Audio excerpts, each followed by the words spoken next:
Buenas tardes.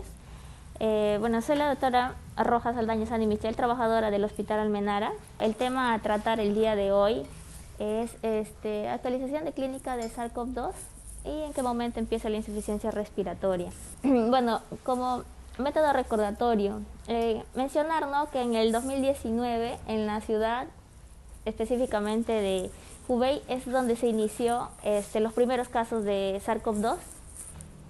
Considerándose pues a finales del 2019, diciembre, ya como una epidemia, ¿no? Cabe recordar que el coronavirus es específicamente del ser humano, ¿no? Pero se ha podido identificar al virus también en otras especies, ¿no? Como en los perros, chanchos, gatos, monos, hasta en los murciélagos. Ya en febrero del 2020, la Organización Mundial de la Salud ya lo considera ya como una pandemia mundial, ¿no? Con una extensión a diferentes países.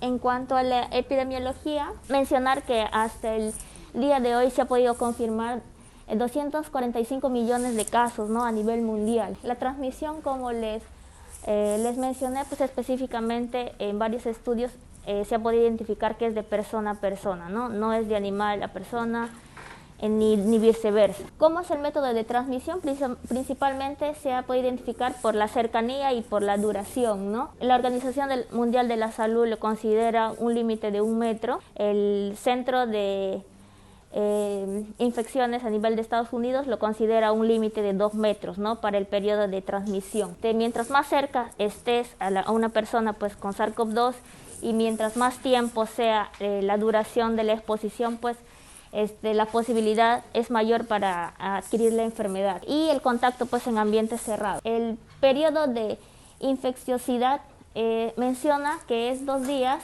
antes y 1 día pues después del inicio de los síntomas en una persona que ya tiene el virus, ¿no? Y bueno, disminuye posteriormente a los 7 días. Eso ya se ha venido a identificar en estudios, ¿no?, que se ha hecho en el país de China. Como les mencioné, inicialmente se mencionó pues que este es uno de los animales que se ha podido identificar el SARS-CoV-2. Esa realidad sí lo tiene, pero la transmisión de animales a humanos hasta el día de hoy en estudios no está comprobado, ¿no?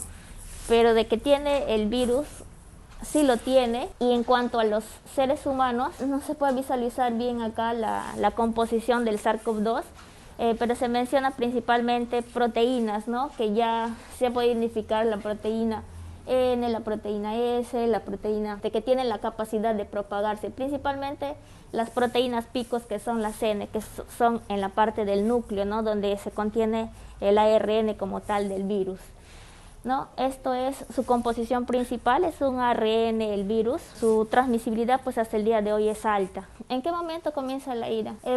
Mencionar que en cuanto a la fisiopatología específicamente del SARS-CoV-2, la proteína S, que es una de las proteínas principales, ¿para qué? Para que este virus pueda ingresar al interior de la célula. Se puede identificar que a partir de este receptor, que es el AC2, es donde se comienza la endocitosis del virus, ¿no?, a nivel intracelular.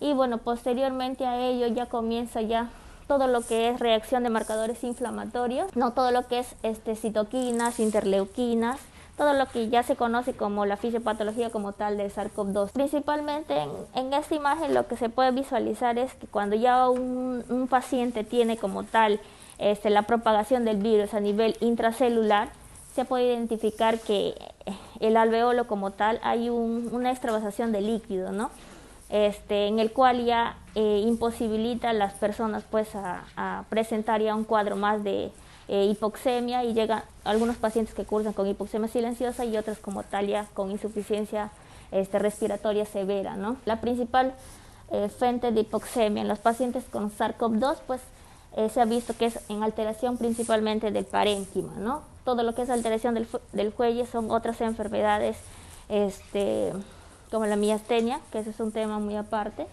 Y bueno, principalmente se ha visto que en los desequilibrios, según a la fisiopatología, alteraciones de ventilación-perfusión, alteraciones de Shunt y alteraciones de difusión, ¿no?, a nivel de intercambio gaseoso, ¿no?, que son las 3 principales razones por las que se produce hipoxemia en un paciente por SARS-CoV-2. Como se ha podido escuchar en muchas oportunidades, Hay muchas variantes en el SARS-CoV-2 que se ha podido identificar hasta el día de hoy, en el cual contamos con 5 variantes, ¿no? Las que más se conoce son las alfa y las beta, ¿no? Pero también se ha podido identificar que hay la gamma, la epsilon y la de la India, ¿no? Que es la que muchos le conocen como la variante delta. Este es un cuadro resumen de los atributos que presentan el virus como tal, ¿no? Estos son sus nombres de linaje y estos son las sustituciones de la proteína pico, ¿no? Principalmente en la proteína S, donde se realiza la mutación. Acá tengo 6 mutaciones del virus, ¿no? En cuanto a la variante alfa y la variante delta, son las que aparecieron en el 2020. En realidad, todas son del 2020, ¿ya? Solo que muchos de los países de Latinoamérica no tenían delta, no tenían epsilon y no tenían las otras variantes. Pero los que primero llegaron, pues, fueron las alfa y las beta, ¿no? Y se menciona, según sus atributos conocidos, que su nivel de transmisión es del 50% en estos dos tipos de virus. Y todo lo que es sustituciones como tal, son todas las mutaciones que desde que se conoció las variantes han podido presentar estos virus. Acá hay como 6 mutaciones, acá hay como 5 mutaciones. Este es uno de los pocos que hay, que es el gamma, que hay 4 mutaciones, en el cual cada vez que el virus va mutando o va haciendo los cambios, ¿no?, en el tiempo, se va adquiriendo un distinto tipo de mutación. O sea, cada vez el virus se puede ir haciendo más resistente, ¿no? Y más aún cuando los pacientes no presentan pues las vacunas. En la variante delta se ha podido identificar una mutación dentro del virus que se ha podido identificar que hace la reinfección, como se ha podido dar cuenta que hay varios pacientes que se han reinfectado, ¿no? Inicialmente pues porque no teníamos vacuna, pero hay específicamente una mutación que hace que el virus o nosotros podamos reinfectarnos, ¿no?, que está dentro de su composición. Estas son las otras variantes, delta y epsilon, ¿no?, que la delta principalmente su aparición fue en la India y bueno, el epsilon que fue en toda la parte de Brasil, ¿no? Esto también es inicio del 2020 y esto es en octubre del 2020, que es una de las últimas. ¿Cuál es lo preocupante que se ha visto dentro de muchas personas hasta el día de hoy? Es principalmente con la variante delta, ¿no? Como se ha estado conociendo o se ha estado escuchando que este virus se produce mucormicosis, ¿no?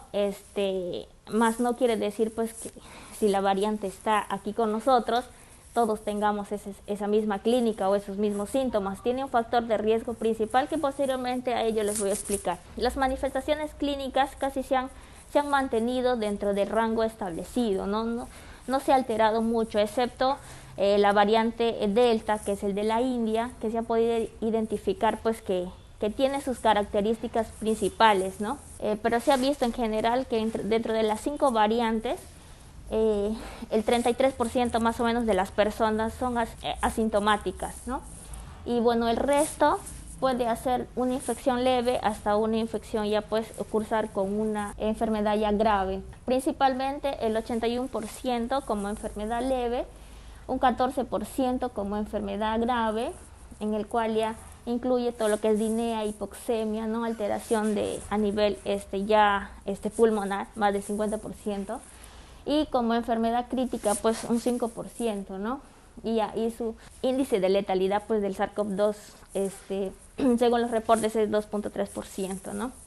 La mortalidad hasta el día de hoy, por lo menos en Perú, asciende a los 200.000, ¿no? Y más de 2 millones de infectados a nivel de Perú. Hay factores de riesgos específicos para desarrollar una enfermedad grave, ¿no?, por neumonía por SARS-CoV-2. ¿Quién no ha mencionado que un compañero pues de salud tiene SARS-CoV-2 y simplemente no le da nada, ¿no? O otro que tiene pues una secreción nasal, una fiebre, un malestar. Y hay otros que tenemos la misma edad que desarrollan pues enfermedad grave hasta llevarlos al uso de ventilador mecánico, ¿no?, que es una pues que se torne en una unidad de cuidados críticos. Esta ha sido la tasa de hospitalización inicial que se ha podido evidenciar en SARS-CoV-2, ¿no? Esto es las edades que generalmente cuando inició la propagación del virus, se ha visto que los porcentajes en estas edades eran menos y se ha visto que la mortalidad mayor eran entre estas edades, ¿no? Por encima de los 50, 60 años.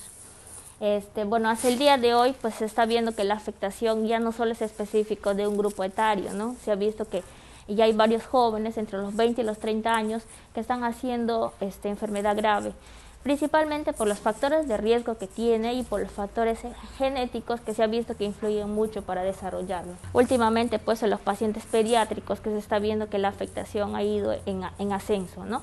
Bueno, lamentablemente pues no tenemos una unidad muy ampliada en cuanto a la parte pediátrica para abastecer a este grupo etario, ¿no? Pero se ha venido acomodando de acuerdo a las cifras que se ha venido estableciendo según el Ministerio de Salud. ¿Ya? Estas son las comorbilidades que hacen que la enfermedad pues sea mucho más grave, ¿no? Que son las enfermedades cardiovasculares, las endocrinas, las pulmonares como tal, ¿no? Todo lo que es cáncer, trasplantados, obesidad, tienen pues un factor de riesgo más elevado que los pacientes pues que al momento pues no presentan todos estas alteraciones. En cuanto a los factores socioeconómicos, bueno, se ha visto pues que los pacientes varones tenían una probabilidad mayor de infectarse con SARS-CoV-2, ¿no? Y los niveles socioeconómicos también pues influían mucho. El modo o el ambiente en el que vives, el tipo de alimentación, bueno, muchas de esas variantes que también se ha podido identificar, ¿no? Y bueno, todo lo que es anormalidades como tal de laboratorio, que muchos de nosotros pues nos hemos hecho análisis, ¿no? En el hospital, todos estos marcadores como tal, la elevación en una analítica podría hacernos sospechar que este paciente puede evolucionar a una enfermedad muy grave, ¿no? Si bien es cierto, hay pacientes que se ha podido identificar que clínicamente pues están bien, ¿no? Pero laboratorialmente tienen estas alteraciones y en esos pacientes pues hay que tener un poco de cuidado y hay que observarlos un poco más, ¿no? Para ver el curso principalmente agudo que lleva la enfermedad hasta que pase, ¿no? Toda la fase. Dentro de los factores virales y factores genéticos, principalmente pues la composición del virus es ARN, ¿no? Por la misma composición que tiene riesgo de hacer enfermedad grave, ¿no? Por la misma tipo de ARN que presenta el virus. Y en los pacientes con el tipo de sangre O, que es el universal, se ha podido identificar que son los más propensos a desarrollar enfermedad grave, ¿no? Principalmente son por los tipos de antígenos que se ha podido identificar que no presenta una reacción inmediata a comparación de los tipos de sangre que son, ¿no? AB, A y B, ¿no? Bueno, dentro de las manifestaciones clínicas como tal, el 50% de los pacientes cursa con tos, ¿no? Se ha visto mucho que los pacientes acuden por dificultad respiratoria, pero no es su síntoma principal, ¿no? Dificultad respiratoria, solo estamos hablando de un 36%, pero la mayoría de los pacientes cursa con tos, regresión nasal, congestión, hasta cuadros abdominales, ¿no? Diarreas, que es un cuadro no tan típico, que pues no era infeccioso en cuanto a la parte abdominal, sino era por SARS-CoV-2, ¿no? Que es una de las clínicas también que cursa, y otros que se ha visto inicialmente, todos los que es alteraciones del gusto y del olfato, principalmente pues al inicio, que era un 10%, y posteriormente a ello ya que se elevó, ¿no? A un 59% de los pacientes que presentaban todo lo que es alteraciones del gusto, alteraciones del olfato, ¿no? Como muchos de nosotros creo que lo hemos presentado. Ahora, todo lo que es evaluación y complicaciones, ¿no? Si bien es cierto, el SARS-CoV-2 no es específico de la parte del sistema respiratorio, sino es a nivel de todos los sistemas, ¿no? A nivel de todo lo que es insuficiencia respiratoria, si bien es cierto, los que desarrollan un cuadro crítico que te lleva a ventilación mecánica, pues estamos hablando de un 5 a 10%, y en los últimos meses, en la segunda ola, pues se estaba elevando este porcentaje, ¿no? Según el rango de edad que tenía, que te llevaba hasta el uso de ventilador mecánico. Todo lo que es cardíaca, se ha visto que pacientes también cursan con falla cardíaca, cursan con arritmias cardíacas propias de la fisiopatología del COVID, ¿no? Porque como les menciono, la propagación es intracelular y es en todos los órganos. Y todo lo que es tromboembólicas, ¿no? Que se ha visto de un 10 a 40%, ¿no? Trombosis venosa hasta TEP, que es muy raro que se pueda identificar que de por sí el SARS-CoV-2 cursa pues con dímero D alto, ¿no? Y las partes neurológicas, ¿no? Si bien es cierto, no es un cuadro típico, pero ha habido pacientes que han podido salir del ventilador mecánico y se ha podido evidenciar que han presentado hemiplejías, ¿no? Y se ha podido ver en la tomografía que sí han hecho eventos isquémicos, ¿no? Producto del COVID como tal, ¿no? Y reacciones inflamatorias. Principalmente esto, la tormenta de citoquinas es por la misma fisiopatología del SARS-CoV-2, ¿no? Que se ha visto que todo lo que es aumento de interleuquina 6, interleuquina 1, te eleva mucho la mortalidad en los pacientes. Infecciones secundarias. Infecciones secundarias son propias como tal de los pacientes ya que se puede identificar que usan un ventilador mecánico y luego ya se infectan con neumonías intrahospitalarias, neumonías asociadas a ventilador mecánicas y como tal infecciones de lo que les estaba mencionando, principalmente con la variante Delta. Se ha visto mucho la mucormicosis con la variante Delta. Como les mencioné, comenzó en la India. Cabe mencionar que la mucormicosis como tal, su incidencia en la India antes del SARS-CoV-2 era ya de un 20% como tal, ¿no? Cuando ingresó el SARS-CoV-2 se elevó a un 50%. ¿Por qué tienen ese factor de riesgo? Si han mencionado, han visto muchas, de repente, películas de la India. Se han visto que su nivel de salubridad de la India no es tan bueno, ¿no? La mayoría de las personas pues son de recursos económicos no tan altos, y su nivel de salubridad es muy malo, ¿no? Y esto es un factor de riesgo para criar el hongo, ¿no? Que es el mucur. Hasta mayo del 2021, que se ha visto como tal, se habían producido como 15.000 casos, que eso se informó a nivel mundial, y más aún cuando llegó el Delta a la ciudad de Arequipa, ¿no? Que estamos hablando de no hace más de 3 meses, ¿ya? Un estudio que se hizo retrospectivo de 16 centros de atención médica en la India, hubo 187 casos de mucormicosis, ¿no? Aproximadamente de 12.000 pacientes hospitalizados con COVID entre septiembre y diciembre del 2020, ¿no? Este es el porcentaje de prevalencia. Y se ha visto también que estos pacientes desarrollaban este hongo, aparte de los niveles de salubridad, que los mismos pacientes se automedicaban y utilizaban esteroides. Se ha visto que la dexametasona es uno de los corticoides que más se utiliza, ¿no? Entonces los pacientes estaban empezando a usar corticoides sin prescripción médica. O sea, era un factor de riesgo más adicional a que la mortalidad por mucormicosis, que es por este hongo, ascienda, ¿no? Y principalmente se ha visto mucho en pacientes diabéticos y en pacientes con inmunodeficiencia. Como les repito, ¿por qué no se ha visto acá en Perú como tal estos casos? Principalmente por el nivel de salubridad que tiene. Como les repito, hay algunas familias que son humildes aquí en Perú, pero sucias no son, ¿no? Se conservan en lo más limpio con las posibilidades que tiene, pero a comparación de la India, esto casi no hay, ¿no? Es por eso que su mortalidad por Delta se elevó al 50%. Esto es principalmente pues el hongo, ¿no? Que es el mucur. Son 4 tipos de hongos de esta especie. Principalmente pues la propagación es muy rápida. Puede comenzar toda la región ocular hasta llegarse a perder todo, ¿no? La parte de la necrosis que ejerce el mucur es muy rápida, ¿no? Y el tratamiento pues tiene que ser de forma inmediata, porque si no los pacientes pues pierden casi toda la región de la cara, ¿no? Bueno, estos son hallazgos tomográficos que principalmente se ha visto pues que los pacientes con COVID, el vídeo deslustrado que todo el mundo ha escuchado, ¿no? Con a los periféricos. Hasta el día de hoy, en las últimas tomografías que se está viendo, porque la variante Delta ya salió de la ciudad de Arequipa, se puede identificar acá en la ciudad de Lima, sí, que las anormalidades por tomografía, algunos pacientes lo mantienen este tipo de patrón, sí. Hay otros pacientes que su evolución a comparación de la primera y segunda ola pues se ha hecho un poco más rápida.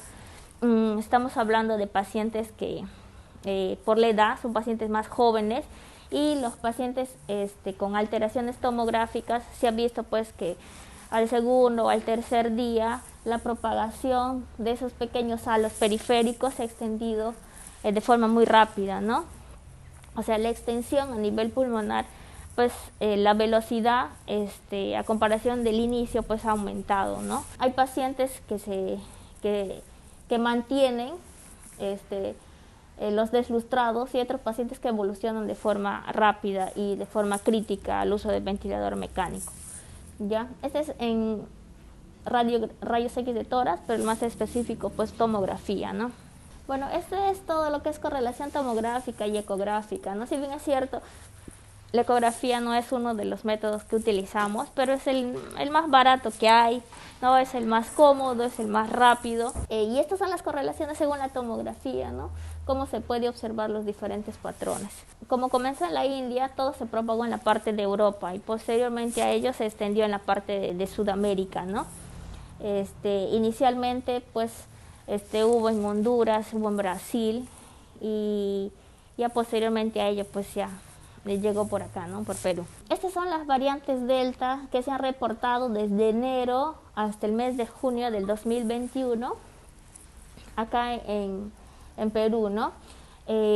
Inicialmente, como les repito, 4 casos identificados con la Delta en la ciudad de Arequipa, ¿no? Posteriormente a ello, ya en la ciudad de Lima se extendió, ¿no? La variante Alfa, la variante Gamma. En realidad, si se dan cuenta, todas las variantes hay en Perú, no es que no haya. Bueno, en cuanto a las medidas preventivas como tal, como todos ya sabemos, ¿no? El uso de la mascarilla es principalmente, pues, que hasta el día de hoy se está utilizando. Si bien es cierto, ya nos hemos aburrido de la mascarilla, pero todavía se tiene que seguir usando, ¿no? Y otro de los métodos que utilizamos, pues, el distanciamiento, ¿no? Como les menciono, la distancia considerada apropiada para que esa transmisión no sea de forma inmediata, según la OMS, pues de 1 metro, ¿no? Entre persona a persona. Y según el Centro de Infectología de Estados Unidos es 2 metros. Ya para terminar, en cuanto a las conclusiones como tal, lo único como personal de salud, porque acá todos somos personal de salud, lo que quisiera informarles es que es bueno que nosotros conozcamos todo lo que es epidemiología, ¿no? Tanto de acá en Perú, los casos que estamos teniendo actualmente, para poder tomar acciones específicas en algunas regiones como tal, ¿no? Y a nivel mundial también, ¿no? Y bueno, las manifestaciones clínicas, como les menciono, hay manifestaciones clínicas que debemos conocerla para hacer una detección más precoz con respecto a los pacientes, ¿no? Para hacerle el aislamiento adecuado, y para los pacientes que ya comienzan a tener insuficiencia respiratoria como tal, hacerle un seguimiento, un monitoreo, que sí requiere ya mucho oxígeno ya dentro de un hospital, ¿no? Y bueno, la transmisibilidad de las variantes es bueno que los conozcamos, porque la transmisibilidad entre la variante alfa, beta, es del 50%, pero si le comparan con la delta, la transmisibilidad es mucho mayor, ¿no? O sea, si tiene un paciente con un delta por ahí caminando por la calle, la transmisibilidad es mayor que estas variantes, que es alfa y beta, y mucho menor que es la epsilon, ¿no? Con la gamma. Importante, ¿no? Concientizar a la población, a sus familiares, principalmente con la vacunación. ¿Para qué? Para que impidamos que este virus se siga mutando, ¿no? Y siga adquiriendo varias mutaciones, porque a medida que pasa el tiempo y los pacientes no se vacunan, el SARS-CoV-2 se va a seguir haciendo más resistente. Y si se han dado cuenta, hay varios pacientes que hasta el día de hoy no han tenido ni una vacuna, y algunos que no creen en nada. Hay que tener consideración con eso. Y en los personal de salud, pues la tercera dosis pues es importante, ¿no? Y a muchos, por así mencionarlos, les ha dado muchos síntomas, ¿no? El último que no se han puesto. Bueno, chicos, muchas gracias, y bueno, espero que les haya servido